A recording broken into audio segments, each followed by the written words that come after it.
Some women from the Federation of State Societies to the program tonight, and we selected Mrs. Florence Parsons. Her partner is a husband from the studio audience, Mr. Bob Smith. Folks, come on in here and meet Groucho Marx. Welcome, folks, to You Bet Your Life.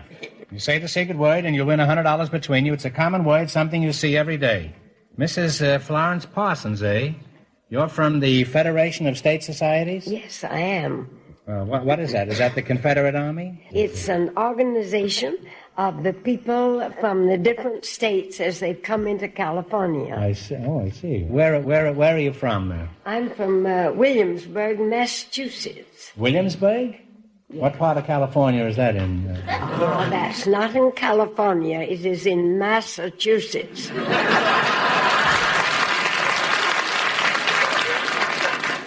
Williamsburg, isn't that where Cal Coolidge came from? No, he really was born in Vermont, but he lived in Northampton, just a few miles from Williamsburg, 10 miles. Did you know Cal Coolidge? Slightly. They said that I had a longer conversation with him than did any congressman that ever cooled his heels in the White House. And a congressman can cool plenty of heels, too. Do you remember that conversation at all, Mrs. Yes, Parsons? I do. Could you give us a little of it? Well, I was visiting a neighbor of Coolidge, and their farms adjoined. And I was sitting in the garden looking over the hedge when Coolidge was seen approaching. And I wanted to escape, but my friend... Why, are you a Democrat? No, I wasn't, but I was afraid to meet him. So he came through the hedge, and when I was introduced, he said, "Oh, from Los Angeles, a beautiful town. I have spoken there. I hope you'll have a pleasant visit and a safe journey home." Well, that was very nice. That was about the extent of our conversation. Well, that was quite a conversation.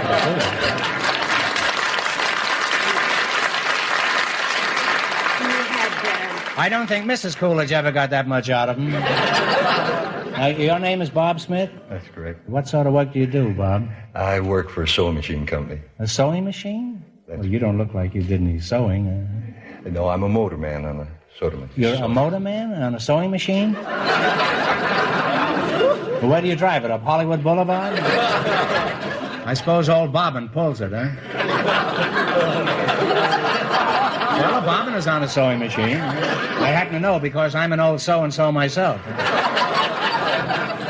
Bob, where is your home? I was born in Seattle, Washington, but I left there when I was 2 years old. Oh. You left there when you were Wanderlust, eh? That's pretty early to leave home, isn't it? Where did you go? To Alaska. So Alaska's your home, eh? No, I went from there to Portland, Oregon. Is Portland your hometown? No, from Portland I went to Niagara Falls. Oh, that's your hometown, eh? No, went to Washington, D.C. For a 2-year-old, you certainly got around. Well, I can keep this up as long as you can. Where did you go after that? Washington, D.C., I went to Dallas, Texas. The sheriff never got tired, huh? Well, I give up. Let's leave you right where you are, and don't move until I come back to you, will you? You're liable to be in Tampa by the time I get there. Mrs. Parsons, how old are you? Old? Why, we never talk of age in the Federation. We're ageless.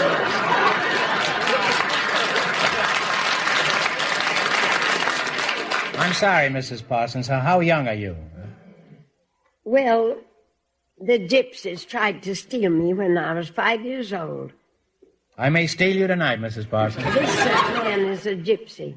This man is a gypsy? Yes, sir. You're a gypsy? You don't look like a gypsy. I thought all gypsies wore bandanas and played the accordion and wore gold earrings. Why, you look just like me. Why is that? A lot of gypsies do. Anybody care to have his palm read? Are you married, Bob? Yes, I am. How did you meet your wife? My father introduced her to me. Well, that was a very friendly gesture on your part. Why was your father so interested in this girl? Well, he gave $1,500 for her and selected her to be my wife. It's a lot of money for one girl. How come your father paid $1,500 for your wife? Well, that's a custom among the English gypsies and among all the gypsies. Always pay $1,500? No, not necessarily. Can you get one for $698 or something like that? Hardly. How much did your wife weigh at this time? About 70 pounds. $1,500 and 70 pounds. Let's see that. That comes to about $22 a pound.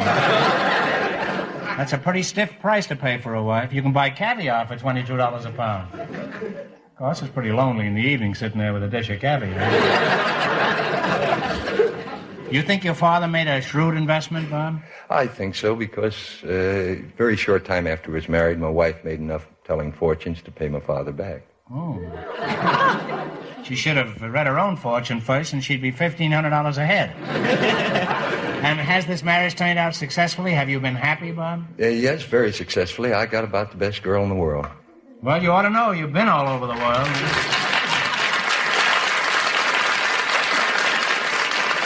Now, Mrs. Parsons, tell us something about your work. What sort of work do you do? Well, my work is very complicated. It consists of so many details. We have picnics for every state in the Union. I used to entertain at picnics. I was known as a picnic ham. In a sandwich? Yes, in a sandwich.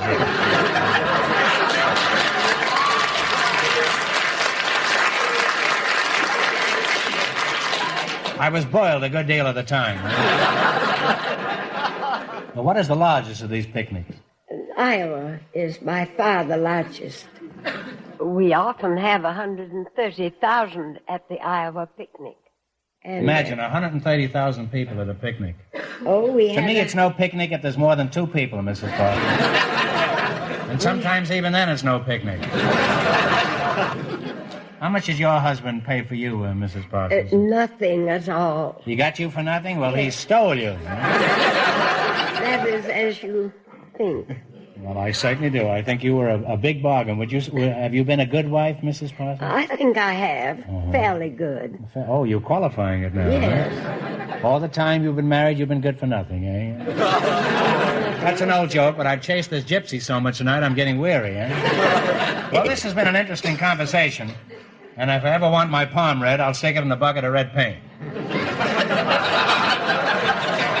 Now then, let's see how well you make out in the race with $1,000. Now, you've got to run your $20 into more than our other couples.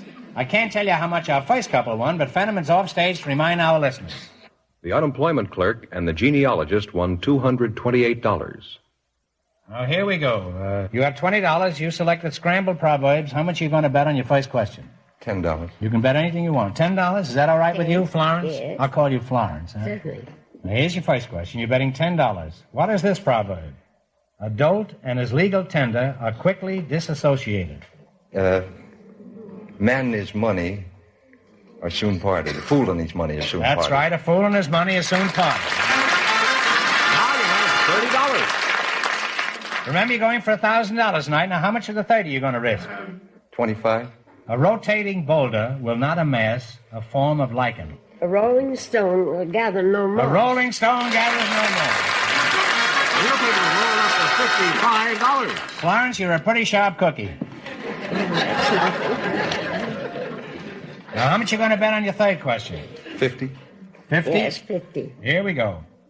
It is inadvisable to enumerate fowls in your possession prior to the moment of their nativity. Do not count your chickens Before they hatch. Is absolutely right. Now you two have climbed to $105. Florence, have you been a chicken thief in your earlier days? No, I never was. Oh, well, a goose thief or a duck thief or any kind of fowl? No, nothing of that kind. Oh, that's a foul question. Here's your last chance to beat the other guy. What is this proverb? How much are they betting? They haven't bet yet. all of it. Is that right? You want to bet all of it? I don't know. Okay. A dual cranium is more acceptable than a single. 2 heads are better than 2 one. heads are better than 1. Clarence, put it there.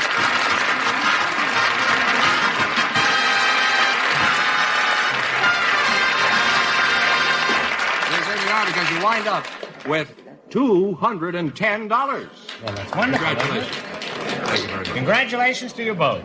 That's quite a gal, isn't it? Sure is. Well, Groucho, The We all have a tendency to emphasize youth too much, and you see a gal like that, and it's really wonderful. The secret word, you know, is still clock. I know, I understand that. We invited some... My memory isn't faltering yet, Ben. I didn't mean that. Even though yours is. No innuendos from you. We invited some Hawaiian dancing girls to the program tonight. Now you're talking. Just before we went on the air, our studio audience selected Healani Kawela. Never mind this nonsense. Bring her in here, will you? And her partner is a fencing master, Monsieur Jean Aeromance. And here they are. Folks, come over here and meet Groucho Marx. Well, welcome for the DeSoto Plymouth dealers, eh? Say the secret word and divide $100. It's a common word, something you see every day. A fencing master and a hula dancer, eh? Well, this may be interesting. He may cut off her grass skirt. Healani Kawela, is that right? Healani Kawela. Healani Kawela. Well, where are you from, Healani? The islands. The islands, eh? The islands. Which islands? Coney, Catalina, or 1,000? I'm from Hawaii. Hawaii?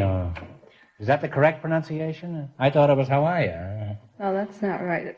Hawaii is correct. Oh, you couldn't say Hawaii just once, huh? Please? That's not correct. What isn't correct? Hawaii. I'm all right. How are you? Hello, Mom. It was a great fight, but I won. And Mr. Harrimans, eh? If you think I'm going to watch you tonight, you're crazy. You're a fencing master, huh? Where are you from? Brussels, Belgium. Oh, from Belgium, huh? You were raised in Belgium? You're sort of a Brussels sprout, then, in other words. But are you married? Yes, sir. Some fencer. He's got a sword hanging over his own head. Are you married? No, I'm not. Oh, thank the Lord. And praise the grass skirts. I guess it'd be pretty hard for a hula dancer to nod her head yes when the rest of her is saying no. Where do you do your hula dancing? Well, I work mostly casuals, one-night stands. Where do you do your work, Gene? At the Los Angeles Athletic Club and the University of Southern California. Oh, well, that's a good place for a fence. Exactly what do you do there? Do you pick it? No, I teach fencing because fencing is a very popular sport now. It's very becoming. Is that so? It's increasing in popularity? Very, well, very what is much. there about fencing that makes it so popular? Well, for women, for instance, grace, poise, elegance. For men, fast reaction. Then also the spirit of sportsmanship. You mean puncturing somebody is sportsmanship? Well, in some way, yes. You carry bicycle tape in your back pocket or something? Suppose I wanted to take up fencing. What would I need? First of all, a mask, jacket. What do you think I'm wearing now?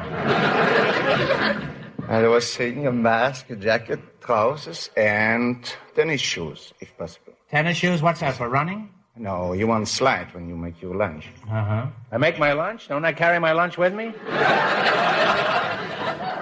Well, wouldn't it be nice if I had a sword, too? We don't use sword anymore. You don't use a sword in fencing? What do you use, a mixmaster? No, we use... What do you mean, those swords? We use foil, épée, and sabre. Épée? Isn't he one of the 7 dwarfs? No, it's a blade. Well, épée was a blade, I remember. Well, let's talk about the hula. For example, just what is the hula? Besides a good way to keep warm on a cold night. Tells a story by dancing. Uh-huh. And all this time I've been wasting my time reading books. What kind of stories does it tell? Mysteries? There's no mystery about the hula. Well, doesn't that depend on whether the grass on the skirt needs cutting? What kind of stories can you tell by dancing? Oh, you tell love stories, and stories about the trees, the sun, the moon. They're all very simple stories. Mm-hmm. Well, how does dancing tell a story? I don't understand. Well, it tells a story by using the hands and the arms. Mm-hmm. Each gesture you make has some significance, I suppose? Yes, that's right. And I bet you've told many a story and then tried to wiggle out of it, huh?